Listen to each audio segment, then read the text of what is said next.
The views and opinions expressed in the following program are those of the participants and do not necessarily reflect those of KSMQ Public Service Media Incorporated or its assigns.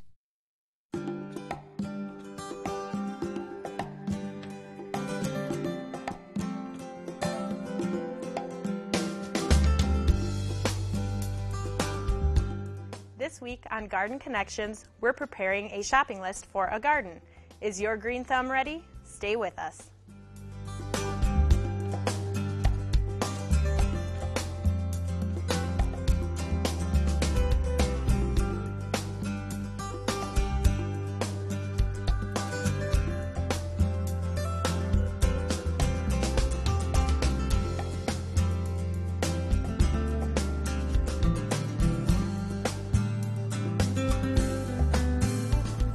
Welcome to Garden Connections. I'm Amy Whitaker. Thank you for joining us. I'm happy to introduce Tom, Jim, and Cindy, and they know a thing or two about starting a garden. We welcome your participation in preparing for spring planting. Call in and pose your question. The number is there at the bottom of your screen.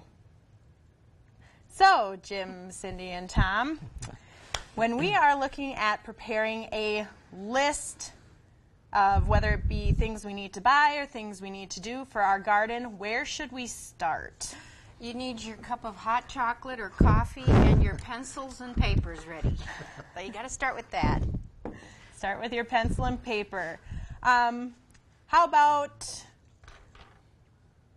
tools? What kind of tools do we need to think about getting ready for spring? First thing you're going to do is go out there and see what you've got and what kind of condition they're in. That might be one of those jobs where, okay, that's right, I broke this one last year, I do need to replace that one. Or this one I forgot to clean up, put it on my to-do list of what I have to clean up. And if you've, go ahead, Jim. And how many times have you turned on the hose and found out that it's cracked or missing that little rubber washer in there? You know, so there's always a lot of, equipment getting ready for. And too, even something as simple as, a pair of clippers here or something, clean them up, get a little bleach and water, and kill the bacteria on them. So, so you got nice clean tools, including the shovels and little trowels and things like that too. So that would be to-do list. Is this a honey-do list? Yeah, no, to-do. To-do, okay. Yes. So clean. So we'll make a to-do column and a to-buy column, or to-find column. I have a whole notebook so we can use the whole thing. So. The other thing, too, is, if you use a tiller, if you till your own garden, it's smart to make sure it runs right, and do you need to change the spark plug. And if you don't, if you hire somebody, you might as well call them and be the first one on the list, right, rather than try to call when they've got a list of people to go, and then you're waiting, chomping at the bit to get in and waiting for the ground to be tilled. So. A lot of things it's hard to think about this time of year in Minnesota, but it's always good to get a jump start on them. So I see you brought quite a collage of items. What would you classify in the tool category here? Not much. Not much. How about this stuff? Certainly. Very handy. Oh, I know. How often during the growing season you go outside and you say, oh my goodness, I have to tie up my clematis, or the annual vines like the morning glories or the Thunbergia, it's... or just tying up some of your plants to the stakes. Exactly. So, you always need twine to tie up those pole green beans or something like that. They always surprise you. And by putting it on the list, it's... That's on my buy list. Okay. String. And that'd be a good one then. Garden twine. To have on there, certainly garden twine. And even stuff like tomato cages and stuff like that. Places are getting this stuff out now, and if you know you need it, it might be smart just to grab it rather than when you're in a hurry or busy or they're busy. And if you try to run in at the last minute, maybe it won't be there. So many times I've seen people come out when their tomatoes are ready to be caged up, and we're out. Sure. So this is a good time where if it's there, get it now before they run out, because sometimes we have a hard time getting them back in again. And certainly, lots of times tools or equipment like that, you can find them at rummage sales now, too, as the spring starts going. Maybe you can find some tomato cages or stakes or something there and save a few dollars on. All right, so we got our tools ready to go for spring or ready to be replaced, where would you go from there? Well, figure out maybe what your soil is like. Do you need to add anything to the soil? I don't know. I guess I personally believe in soil tests. If you're trying to, unless you really know what it's missing, it's hard to guess and get right. You're just adding something, and then maybe you change it a different way. But if you can get a good, either do it yourself, you can buy soil test kit, test yourself, or you can. I know the University of Minnesota has some good. They'll give you a nice feedback. It's not terribly expensive, but they'll tell you exactly what you need to put in. And then you can decide how you get your nitrogen and your phosphorus and that stuff. But it'll be hard to test the soil right now, but you can have your test kit on your on your list to have it form. ready. I think you have to get a special form from the University of Minnesota or something like that. So they have a little bag to send it. I wonder, would that maybe even be a good idea to do in the fall? Get a test done in the fall so that you can kind of plan for your soil in the spring? Sure. You'll be ahead of the game then in the spring. You'll be ready to go. But soil, though, I mean, it is. It's. Will you have a successful garden or a garden that does nothing? And it all boils down to the soil. And it's about if your soil is hard. If you didn't have a good garden last year, maybe things didn't grow well. Because the roots are stunted because the soil's too hard. So certainly looking at soil and adding those amendments to the soil to make it loose, to make it rich. So on your list of things to do, you might want to put down there looking for someone who has a good tiller. That, if you've just got the little bitty one or, you're out there, find someone who's got a good one that you can get down there and get that soil loosened up for you. And then, if it's a heavy soil, get some amendments in there to lighten her up. What kind of amendments should we think about adding to our soil? Compost. Any kind of organic matter like that is good. You have to be careful. When you start adding a lot of nitrogen or something like that, you have to be real careful. But you can compost, cow manure, that kind of stuff. You can add just about as much as you can get your hands on. And too, certainly, you can buy big bags of things like perlite and sphagnum. I wouldn't put perlite in the garden. Well, you can mix it a little bit, though, if you have heavier soil. I mean, mix it with compost and certainly, the compost, the sphagnum peat moss, too, is very good. And even maybe a little sand in there, too. You can get bags of sand sometimes. And mix it in even thirds. And yeah, you're right. Maybe perlite isn't the best, but a vermiculite. Vermiculite would be better. They use things like that too, and but just to make sure that soil is loose, because right there, it's the whole gardening season. The other thing too is not to be stomping that garden down so much. Get your paths and stay on your paths. Don't be, walking over the whole garden. That's how I mark my garden out in the springtime, is I go out there and after it's tilled up and I do my little trails, and that's where I'm walking. So I can reach everything from those trails. All right, so we've talked tools and what kinds of things you may need in your soil. How about plants? Where do we look to find ideas for plants for our Hold lists? them up, guys. Yes. It's seed catalog time. Yes. We're here with our mugs again. It's hard again in the fall, or in the summer. If you're a note taker, you really are careful what you're doing. You can look and see what everybody else does that you like, and that's an easy way to do it. But obviously, if you go out there and look now, it's not going to look so good. So it's kind of too late for that. You have to look at pictures. You can always look at different. That's where your notebook comes in handy. Is you're going to have, these are plants that I liked. These are plants that I didn't like. So many times people come in and they go, "Tell me what kind of tomato plant I bought last year." It's like, I'm sorry, I don't know what kind. Was it big? Was it oblong? Did it have funny color to it? Was it an heirloom variety? What kind was it? It's hard to know. So in that respect, notes are excellent because we can remember those things. Yes. One thing with the seed catalogs is you can go through those and you can look at certain plants with your feet up on the couch and your hot chocolate or coffee, and you're looking through the seed catalogs, finding out what'll work for you, but you can buy local. You can go to the stores and say, "This is the kind of seed I want. Do you have it?" We probably do. Yeah. So that's a good thing right there, because sometimes when you go to the store, you have limited time. If you got the kids with you, that's its own little problem there. But it's fun to look through the seed catalogs and get your list of seeds that you want, and then go to one of your local garden centers.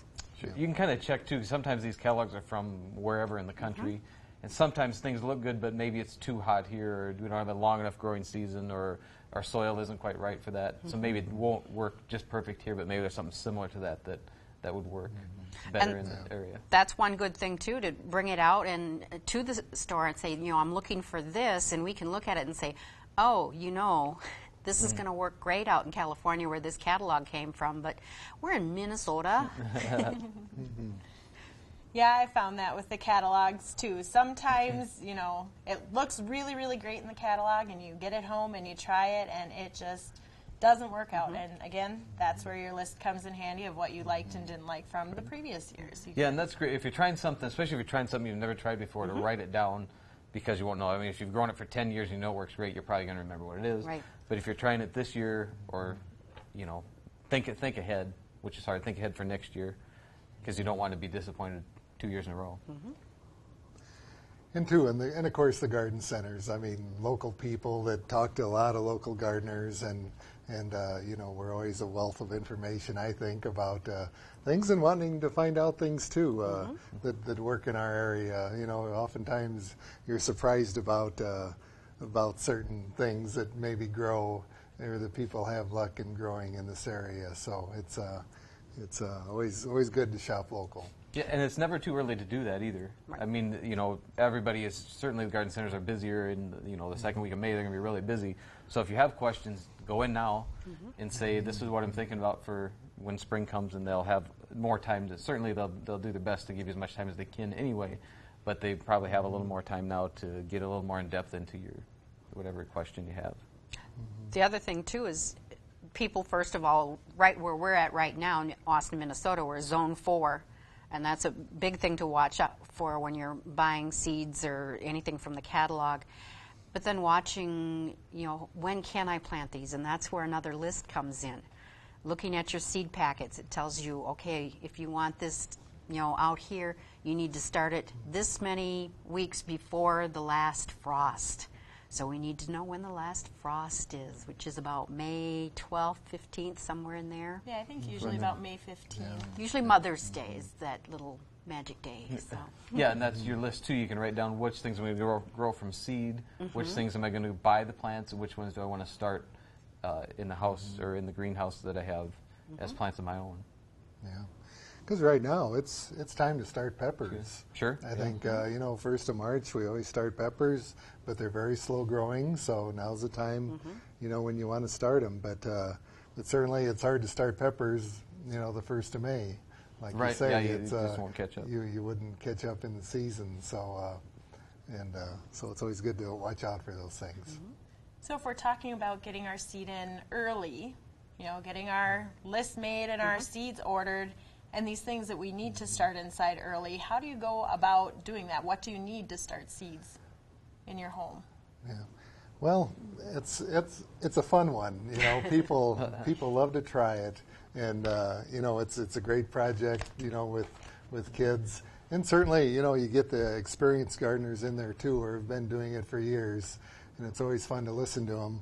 But number one thing you need is, of course, know which seeds you should start at a timely manner now. And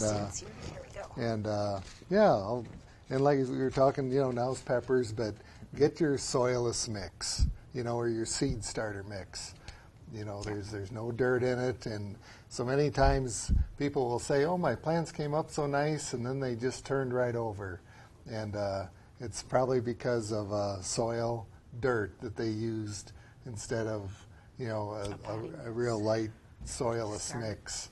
So using your soilless mixes and for seed starting. We got a seed starter there. You got to have something to put it in. Trays work good, or even cut out milk cartons. Or styrofoam cups, stuff like that. Yeah, with holes in the bottom. Yes. Yeah, with drainage holes. Yes, I know. Don't put it on your living room table when you water it. Yeah. But So having a good containers to start it in, and then good light too is very important with starting seeds. At first, you want to keep them warm so the seeds germinate, but then once they start coming up, you want to be able to give them full light. And getting the light close enough to them that they don't. A lot of people come in and try it, and it gets real stringy because it's reaching to the ceiling for the light, and then they put them out in the wind and they just don't hold up. They just far it over. But if you get the light closer to them, it just makes them stronger, so they can handle our weather. Yeah, that's so true. I mean, light is very important, and temperature too. You don't want them to stay real warm either, because if they stay warm, then they get stringy too. So certainly once they're up, getting the temperature down to, that 60, 65 degrees or something, and maybe you got to put them on the floor or in your basement with light during the times. Yeah, maybe start them by your heat vent or on a heat mat to get the seeds going, and then from there move them away to a different location where it might be cooler. That's going to be another thing with our list. When you're doing your list, you're also going to figure out your budget for your garden. You can put a lot of money into it by buying a garden kit, a germinating kit, and the fancy soils and everything, or you can use your egg cartons for starting seeds and getting some. You don't have to buy the fancy seed starter. You maybe have some light soil that you could use, a potting mix, using that, and finding your window that works for you. Or, but that's part of your garden too, is the money you're going to put into it. Yep. So from here, the list, how about plant materials other than seeds? What do you think on plant materials? How do you plan for your plant materials? Well, one thing, once you get your seeds started in some of those little pots, they might not be able to go out into the garden yet, depending on what the weather is like, and you might want to go into something like our little peat pots or cow pots sitting there, something new this year, and you can transplant them into there so they get a little better root situation going before you put them in the garden. So that's something to transplant into. What else you want to go? Well, and certainly, like we talked about earlier too, getting all the things together with especially tomatoes, getting the stakes together and the cages together to make sure that you have those ready when the time is right. Also, some of your chemicals that you might, or your fertilizers, some of the fungal or fungicide products, things that you want to get out there right away, especially if you've had a problem. And that's where you go back to your list again, where what problems did I have last year? Let me check. Okay, I had a problem with blight or powdery mildew or something like that. This is when you want to start making sure you've got those chemicals. You could take the time. Again, a lot of these are in some of the seed catalogs that you can take the time to read what they're supposed to do. Read the labels on the products. Now's a good time to be in the garden center reading those labels, because nobody's going to knock you over to get something out of there. So. And if you know you're going to need them, you might as well have them on hand, because again, the same thing happens. All of a sudden, fungus hits the area, and then everybody comes in, and there's none to have anyway. Right. Yeah, and you need to prevent it anyway. Right. But insecticides you like to use or whatever. You're going to have to dust the cabbage or whatever. You might as well have it on hand. Yeah. And certainly write down too when. If blight started the 1st of August, it's too late to put anything on the plant then to slow down the blight. So maybe you want to start at the 1st of July. Start it 4 weeks ahead of time. Spraying the cabbages or broccoli, cauliflower, or the roses. If you had blight on those or holes in the leaves from insects. Don't wait until you see it. You can certainly start, a few weeks beforehand, and there's a lot of safe chemicals to use, and there's a lot of chemicals you can use too. But just reading the directions and using them responsibly is very key to safety. Well, and with the natural stuff like you're talking, a lot of those work a lot better if you do them ahead of time. If you get a mass problem of something, then it's hard to get them with the natural way, just because it's just too much to handle. But if you can do it ahead of time and prevent it, you're a lot better off. The other one too, this is a good time of year to look out in your garden area and see how many different little animal tracks you have out there. Do you have deer tracks, rabbits, squirrels, all these little things? So you're going to want to make sure you've got your chemicals or your fences or whatever to make sure you're going to have control over that situation too. Yeah, repellents are big, rabbit repellents. And too, there's a lot of things now that you can... The floating row cover to prevent some of those critters in there. Yeah, things like row covers, or there's a lot of homemade recipes out there too to keep rabbits away. Rabbits and, what else is there? Cats, of course, neighbors' cats and things like that. So start... thinking about those things that happened last year. Get them ready. And get them ready. Yep, because there's some where you have a cat that's maybe digging in your flower garden and you put chicken wire down before you get all your plants in there. So then, when they're in there, they don't like that feel. Sure. Squirrels, that works for squirrels and bulbs and stuff like that too. Yeah. And tulips, how many times do people come in saying, "Oh, my tulips were just about to bloom and now they're gone," so. I got fat rabbits. Yes, so if you see that stuff coming up, or your peas are just coming up out of the ground, and they look so wonderful. You can almost eat them then when you see those tender leaves coming up and everything. So certainly get ahead of things and be ready. And what are some of the things you brought here today that might be a good idea for our area to have on hand? You want to talk about this thing? Yeah. That was our big problem last year. Take that there. Oh, certainly the Japanese beetle trap.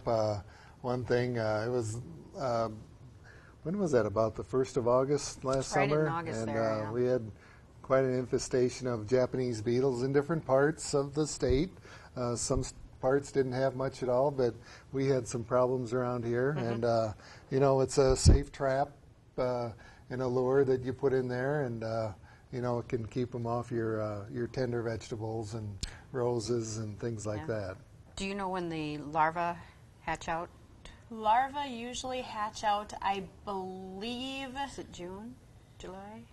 Well, they overwinter as larvae and come out as adults and lay eggs in August, September, and they hatch out and feed September, October on the grass, on the grass roots. So they'll feed fall and spring on grass roots, then pupate and come out as adults and feed as adults. July, in the August, September. Spring there's that time where you want to get something, maybe if you were hit hard, get something on that lawn, the milky spore. Milky spore, or there's some others that are for the... Imidacloprid is another good one. That they're granular, you spread them over the lawn, and hopefully that'll take care of the larvae before you even have the adults come out. So that might be a good thing if you've had the Japanese beetles in the past. Make sure you have some sort of granular on hand for them too, or the milky spore. That might eliminate some of the adult problems. Yeah. What else you got up here? Well, let's see here. What else we got there? What's that, Cindy? That's the tomato mulch. Oh, it's a red mulch. Reflects red color to stimulate growth. So there's all kinds of little fun, but it's a mulch that you would put under your tomatoes, that's going to help. Rather than black plastic, you grow red. Okay. That's supposed to enhance the growth of your tomatoes, huh? And there's the floating row cover that, great insecticide because there's no chemical there. You put this over your plants to keep the insects out of there. There's some plants that need the insects for pollination, and that you can either go out there and do it yourself, or once in a while get out there with the row cover and take it off for a while. So you can find those for planting early too, as like an insulating type cover as well. But building your own mini greenhouse kind of. Mini greenhouse, high tunnel, whatever you want to call it. That's another thing we can do for our list. If you want to do like a cold frame, make your own cold frame. You find some old windows and put it together, and you can start your plants out in the garden a little bit earlier. So just make sure it doesn't get too hot in there. It'll heat up to 200 degrees pretty fast. It's amazing how that sun, how strong the sun is. Well, yeah, I'm working in the greenhouses right now, and I have my farmer's tan already. So it's warmed up pretty good where we had to have the door wide open today in the greenhouse while I was working, and there was no we hadn't turned the heat on yet. Yeah. Wow. We did for tonight now. Yes, yes. Spring is finally on its way. You can feel it in the sun, that's for sure. Do we have any other fun things that might be good to have on This is hand? a compost maker too. That's kind of if you've never done compost yourself, you can use this to kind of start it, to kind of give it a kickstart to make it go a little faster. And getting your compost bin of what you want. Do you want to buy a ready-made plastic compost bin, or do you want to do, where you just take, okay, this corner and I'll fence it in a little bit. So that's where you can be doing some research and making your list of what supplies you need for that. And I know too that Albert Lee and Austin are looking at having compost bins for sale, along with rain barrel containers and stuff, real reasonable, similar to what the city of Rochester did. So hopefully those things will come and we can all enjoy a nice compost bin for a very reasonable price, and Be able to add those to your shopping list for spring. Yeah, because there is just so much in our waste right now. I mean, you got eggshells, you got coffee grounds. Those are good things for your garden. Yeah. Oh, Yeah, wonderful, and of course all your fruits and vegetables that you trim off and you don't eat, and so it's we have a lot of good compost material here. And we got a lot of good information on what we might need for our garden in the spring. And for more information, log on to ksmq.org and click on Garden Connections. You can catch past episodes, join the blogs, and tell us about your garden experiences. Now that the soil is ready for planting and you've made your list, what kind of garden are you planning? Tune in next week when we'll talk about starting your seeds indoors. Thank you for joining us. I'm Amy Whitaker. See you next week.